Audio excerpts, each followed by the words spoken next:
দেশে আজ চাঁদ দেখা গেলে কাল ঈদ উল ফিতর উদযাপন হবে।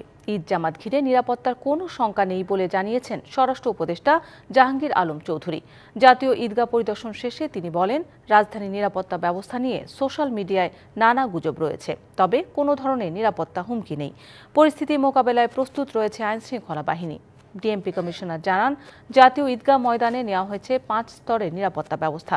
কেউ বিশৃঙ্খলার চেষ্টা করলে কঠোর ব্যবস্থারও হুঁশিয়ারি দিয়েছেন তিনি। এদিকে র্যাবের মহাপরিচালক জানান, জাতীয় ঈদগাহ মাঠের নিরাপত্তা বিধানে পুলিশের সদস্যদের বাইরেও আলাদাভাবে কাজ করবে বাহিনীটি। এছাড়া মার্কেট সহ মহাসড়ক ও পুরো রাজধানীতে ছিনতাই, চাঁদাবাজি সহ সব ধরনের নিরাপত্তায় সতর্ক থাকবে র্যাব।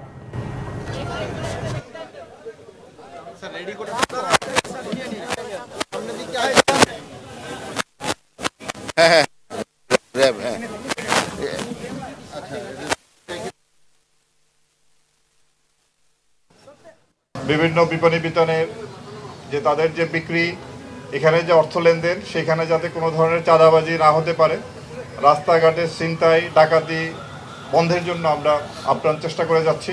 নিরাপত্তার জন্য আমাদের যত ধরনের ব্যবস্থা নেওয়ার কথা আমরা সব ধরনের ব্যবস্থাই নিয়েছি।